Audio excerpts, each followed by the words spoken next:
He played for the Australian national team, and yeah, that's all. So the agent is, yeah, he's a real good agent. So if I can get hold of him, then we could see some stuff happening.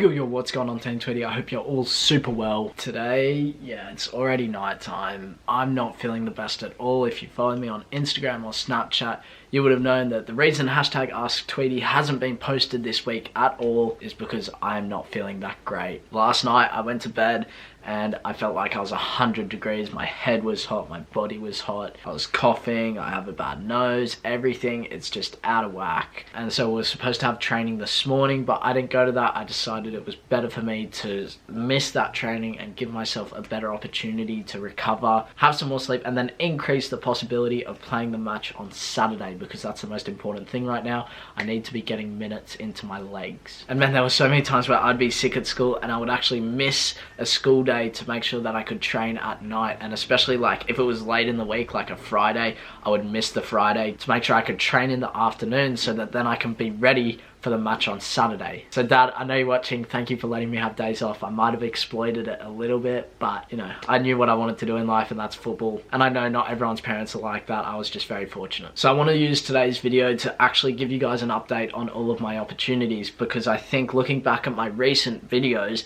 I haven't given you an insight into what's actually happening. You know, a couple of weeks ago, it was really interesting to see the different teams I was playing for, I was trialing for, the trials I had coming up. Then bang, I got injured. Let's start off with England. What happened with East Grinstead? I didn't get called back for that under 23s. Apparently a lot of first graders came down and played for them. I just have been left out of the squad, and I haven't been too worried with that because of my calf. But I think I still have an opportunity there. In saying that, they only have about 3 games left in the season, so it doesn't make much sense to go back there. On the other hand, the Dorchester Town Reserves team manager keeps asking me to play for them, so I'm sure that door is still open to go back there and trial for them, and then try and work my way into the first team. So those are the 2 lowest teams. They play in the 7th division of England, also known as like Bo Stick League or Evo Stick, something like that. Now moving up, the agent, the scout that sorted out the game for me this weekend, he has 3 teams lined up for me in the National League South. I'm not sure if they're actually lined up. I know that one of them is completely definite, 100% I believe. Actually, I'll change that, make it 90%. Because you never know, things might go wrong. They might not be interested in any players at this moment of the season. They might have been interested 3 weeks ago, but now they're not. You just don't know. And then there's 2 other teams. I'm not going to say the teams until it actually comes to it, because I want it to be a bit more exciting, but that's all in the 6th division. Now the 6th division is very, very good. It's a high standard. If you're in the 6th division, you're getting looked at by top level clubs. Now any higher than that, I have Crawley Town under 23s, of course. Some of you guys say in the comments that it's not a professional environment, we're not being supplied kit, all of that sort of stuff. Now, I've said this before, but the club was created too late for us to be entered into a competition, so we're missing out on games, which is one thing I need in order to get this professional contract. How can a scout from a 3rd division club see me if I'm not playing a game? So that's one reason. And then secondly, because we're not actually in a league, the club isn't very supportive of us, but that's just how it goes. I have nothing against that. It's completely out of my control. I'm just grateful to have an opportunity with the club and have the training and the facilities that are given to us. And on top of that, the players that are there are top level players. So I think it's still a great opportunity to be in. Now let's move outside of England. Let's look at the US. So the US is still on the table. Now some of you guys are new and might not know that I have an opportunity to go to college in the US. Apparently the school or the college that was interested in me and was ranked inside the top 10, we're talking a top college in America, that apparently the paperwork was done and everything, and I was set to go in January. The deal had been done, I just hadn't fulfilled it on my end. And look man, I just don't think it was the right time.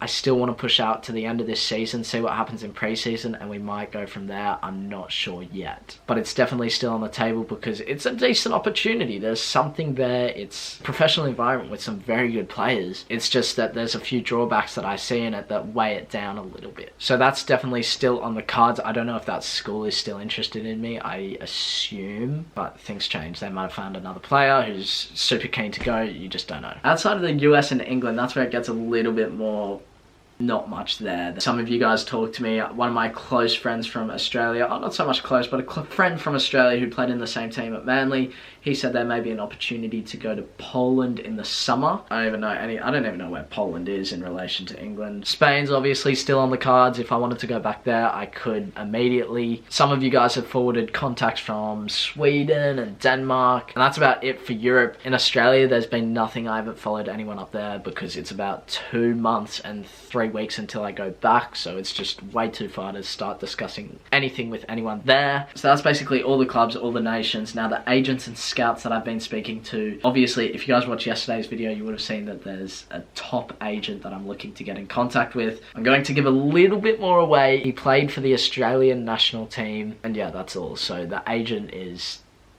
yeah, he's a real good agent. So if I can get hold of him, then we could see some stuff happening. There was also another scout / agent that got in contact with me through Ed. I had a phone call with Ed. This is what happened. All right, thanks Ed, see you later. Yeah, not much. You guys aren't going to know a lot about that opportunity because the people involved want to keep it exclusive. So I completely respect that, and you guys need to respect that as well. And then of course there's the scout and agent who's getting me the trials in the 6th division clubs, or also known as the National League South teams. And then also there's one that I haven't spoken to you guys about in a while. You would have seen it if I was in Spain. Day 97, if I remember, no, something like that. I was in Spain, I was speaking with an agent, and this agent was recommended to me by another agent who's in Australia. And when I spoke to this agent in England, he said, give me a call when you're playing your next match and I'll send one of my scouts out to watch you. Problem is, I haven't played a single match.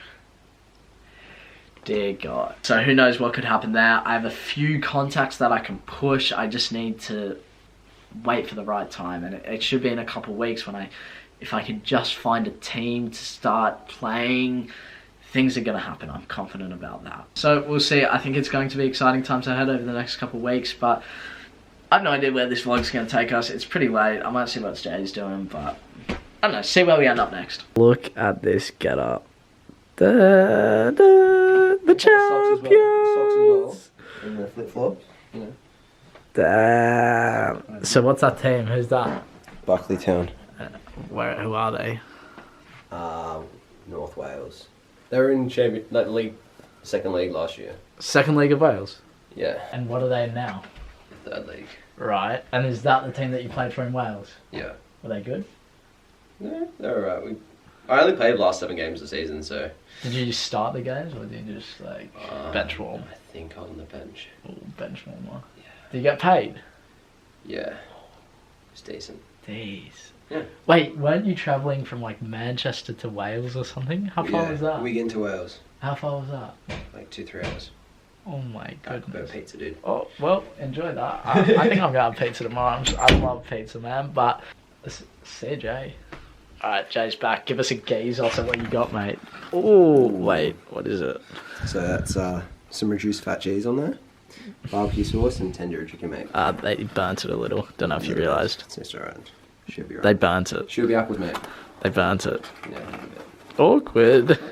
Well, that's going to conclude today's vlog, guys. Bit of a different one just because I'm not feeling that great, but I feel like I needed to give you guys that update on what's actually happening with my opportunities here. So I hope that gave you a bit more insight into the overall journey and what it's going to look like over the next couple of weeks, even months. So anyway, Team Tweety, I'm signing out. Before I say anything else, if we can hit 450 likes on this video, that would be insane. Make sure you leave a like, hit that subscribe button if you're new around here. Join the journey, and I'll see you in tomorrow's video. Bye. Listen.